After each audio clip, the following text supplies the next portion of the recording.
आप कल्पना करिए, ऐसी पार्टी की अगर सरकार कहीं केंद्र में होती या प्रदेश में होती तो मालूम नहीं क्या होता। उसमें भी लूट का रिकॉर्ड स्थापित करती है। आज हमारे लिए गर्व का विषय है कि हमारे देश के यशस्वी प्रधानमंत्री नरेंद्र भाई मोदी जी हमारे देश का नेतृत्व कर रहे हैं। और जो हालात ऐसे बने हैं पूरे देश में, देश क्या पूरी दुनिया में, वो देश का नेतृत्व नहीं कर रहे हैं। वो सिर्फ देश का नेतृत्व नहीं कर रहे हैं, बल्कि मैं कह सकता हूं नरेंद्र भाई मोदी जी पूरे विश्व का नेतृत्व कर रहे हैं। एक विश्व नेता की छवि बनकर के पूरी दुनिया के सामने भारत की अलग जगह भारत दिखता है। भारत रुकता है तो वहां पर मोदी जी अगर मंच पर खड़े हैं, एक कोने में खड़े हैं, तो मंच पर जितने भी अंतर्राष्ट्रीय मंच पर जितने भी नेता वहां पर उनको देखते हैं, कदम नहीं रोक पाते हैं। जहां मोदी जी खड़े हैं वहां जाकर के उनके पास करीब जाकर के उनके साथ बात करने की कोशिश करते हैं, बात करने के साथ फोटो खींचने के लिए कहते हैं। ये अंतर है। एक दौर ऐसा भी आया था जब भारत के प्रधानमंत्री अंतर्राष्ट्रीय मंच पर जाते थे और उस मंच का एक कोना बनकर के रह जाते थे, हिस्सा बनकर के रह जाते थे। कोई प्रणाम भी नहीं करता था, कोई नमस्ते भी नहीं करता था। ऐसा भी दौर देखा है। इसलिए भाई और बहनों, ये हमारा सौभाग्य है। आज भारत बहुत तेजी से आगे बढ़ रहा है और उसमें सबसे बड़ी वजह यह है कि हमारे देश के लिए जिस तरह के मजबूत नेतृत्व की जरूरत थी, वो नेतृत्व हमको हासिल हुआ है नरेंद्र भाई मोदी जी के रूप में, जो हिमाचल आते हैं और हिमाचल आकर के सारी पुरानी बातों को याद करते हैं, सारी व्यवस्थाओं को छोड़ देते हैं और शिमला के रिज के मैदान पर अभी उनका आना हुआ उस कार्यक्रम में। और जैसे माल रोड पहुंचे, गाड़ी छोड़ करके माल रोड पर, अरे मैं तो यहां पर वर्षों तक टहलता रहा, चलता रहा, आज भी मैं चल करके वहां तक पहुंचूंगा। माल रोड के एक कोने से दूसरे कोने तक पैदल चल करके पहुंचे। प्रधानमंत्री तो कई आए, कई लोगों ने सभाओं को वहां पर संबोधित किया, लेकिन माल रोड पर पैदल जाकर के वहां तक पहुंचना ये किसी प्रधानमंत्री ने उचित नहीं समझा। उन्होंने कहा कि मुझे माल रोड पर जाने का मौका मिला, अच्छी बात है, बहुत खुशी की बात है। बहुत प्रसन्न होकर के उन्होंने सारा किया। इसलिए सदैव इसलिए हमारे लिए गर्व की बात है। वो हमेशा जब हिमाचल आते हैं तो हिमाचल के लोगों के साथ इतना कनेक्टेड महसूस करते हैं।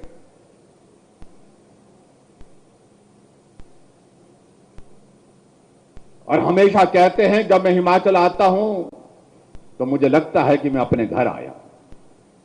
ये शब्द प्रधानमंत्री जी के हिमाचल इस देवभूमि के लोगों के लिए निश्चित रूप से बहुत बड़ी ऊर्जा देते हैं, बहुत बड़ा अपनापन देते हैं।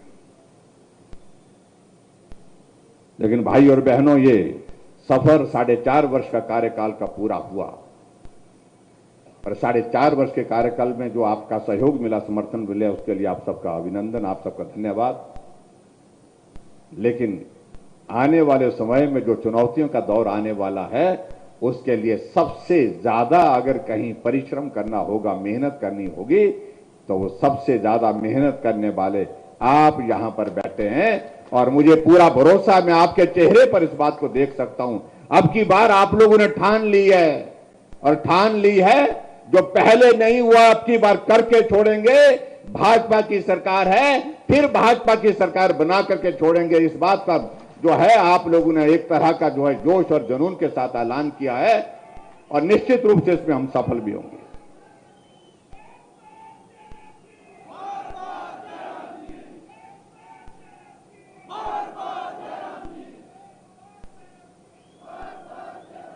हमारी सरकार का यह कार्यकाल समर्पित रहा गरीब लोगों के लिए। चाहे उन बुजुर्गों के लिए पेंशन देने की बात थी जो भीड़ का हिस्सा बनकर के अपने आप को संभालने की कोशिश करते थे। धक्का लगता था जब लोगों के बीच में खड़े होते थे और कागज लेकर के कहते थे हमें पेंशन चाहिए। हमने कहा बुजुर्ग घर में रहना चाहिए, ऐसी भीड़ का हिस्सा नहीं बनना चाहिए। और वो भीड़ में आकर के हमसे मांगे पेंशन, इस बात की स्थिति नहीं आनी चाहिए। और आज मुझे इस बात की खुशी है कि हमारे 4.5 वर्ष के कार्यकाल में आज हमको कोई बुजुर्ग हाथ में कागज लेकर के नहीं आता है कि मुझे पेंशन लगाओ। अगर कहीं बुजुर्ग मिलता है तो हम उसको पूछते हैं तो कहता है कि पेंशन लग गई। अब तो 60 साल के ऊपर के सभी बुजुर्गों के लिए हमने पेंशन का प्रावधान किया। जो कांग्रेस के मित्र पूछते हमसे पूछते हैं कि क्या किया जा रहा हमने, मैं उनको ये कहना चाहता हूं, उनके जमाने में 4 लाख लोगों को पेंशन मिलती थी और हमारे जमाने में 7 लाख लोगों को पेंशन मिल रही है। वो 400 करोड़ रुपए खर्च करते थे पेंशन पर, उन बुजुर्गों के लिए 400 करोड़ रुपए खर्चे थे और मेरी सरकार आज 1300 करोड़ रुपए से ज्यादा उन बुजुर्गों के लिए खर्च रही है। आयुष्मान भारत को आगे बढ़ाते हुए हमने हिमकेयर की शुरुआत की और बुजुर्गों के साथ साथ में उन लोगों के लिए जो गरीब आदमी है उनके इलाज की व्यवस्था की। और हिमाचल के इतिहास में पहली बार यह हुआ कि आज कोई अगर बीमार आदमी होता है, चाहे वो किसी भी पार्टी का हो, जब इमरजेंसी में हॉस्पिटल जाने की बात आती है, सबसे पहले अपनी जेब में वो क्या डालता है, कौन सा कार्ड डालता है, या तो आयुष्मान भारत में है तो आयुष्मान भारत का कार्ड डालता है या फिर हिमकेयर का कार्ड डालता है, क्योंकि उससे उसका इलाज वहां पर जो है बिना पैसे के होगा, उसकी मदद होगी।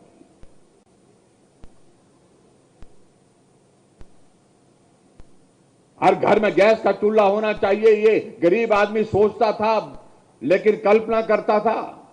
आदरणीय प्रधानमंत्री जी ने उज्ज्वला योजना को शुरू किया और उज्ज्वला योजना के अंतर्गत हमको 1,37,000 गैस के कनेक्शन हिमाचल प्रदेश में प्राप्त हुए, लेकिन बहुत सारे गरीब लोग उसके बावजूद भी रह गए।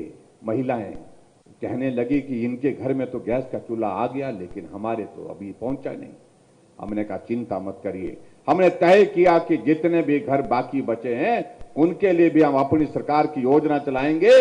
तो मुख्यमंत्री गृहिणी सुविधा योजना उनके लिए समर्पित की। और आज मुझे शेखावत जी इस बात को बताते हुए प्रसन्नता है कि हिमाचल प्रदेश पूरे देश भर में एक ऐसा राज्य है जहां हर घर में गैस का चूल्हा है, एक भी घर गैस के चूल्हे के बिना नहीं है। जो कांग्रेस के नेता हमसे पूछते हैं कि क्या किया जा रहा, हमने तो ये किया, तुम अपना बताने की तैयारी करो, तुमने क्या किया। मुख्यमंत्री स्वावलंबन योजना के अंतर्गत नौजवानों के लिए हमने 1 करोड़ रुपए का ऋण दे करके उसमें 25% सब्सिडी, अगर बेटी करना चाहती है, कोई विधवा करना चाहती है, अपना कारोबार करना चाहती है, उसको 35% सब्सिडी। अभी कांगड़ा में मुझे जाने का, धर्मशाला में सरस के मेले में जाने का सौभाग्य प्राप्त हुआ और मुझे इस बात की प्रसन्नता है कि ऐसे नौजवानों ने अपने काम शुरू किया है, अपने स्टार्टअप शुरू किए हैं, जहां वो 25-25, 30-30, 40-40 नौजवानों के लिए और लोगों के लिए भी रोजगार दे रहे हैं। पहली बार शुरुआत हुई मुख्यमंत्री स्वावलंबन योजना की हिमाचल प्रदेश में।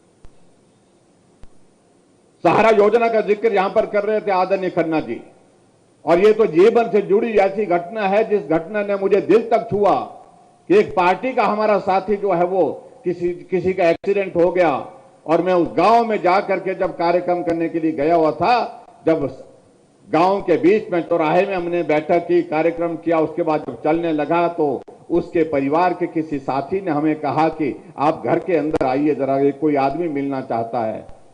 हम देर हो रहे थे, हमने कहा कि अब हम अगले गांव के लिए निकलना चाह रहे हैं, देर हो रहे हैं। उन्होंने कहा 2 मिनट के लिए आइए। 2 मिनट के लिए जब मैं अंदर गया तो एक नौजवान मैंने बिस्तर पर लेटा हुआ देखा और वो उठने की कोशिश कर रहा था लेकिन उठ नहीं पा रहा था। मालूम पड़ा कि उस नौजवान का एक्सीडेंट हुआ, स्पाइनल कॉर्ड टूट गई और जिसकी वजह से वो चल नहीं सकता है, इसलिए वो उस सभा में नहीं आ सका। इसलिए उसके परिवार के लोगों ने कहा ये आपका साथी है, पोस्टर लगाता था, झंडे लगाता था, पार्टी के लिए काम करता था, आज ये चल करके नहीं आपके पास पहुंच सका, आपको चलने के लिए हमने कष्ट दिया।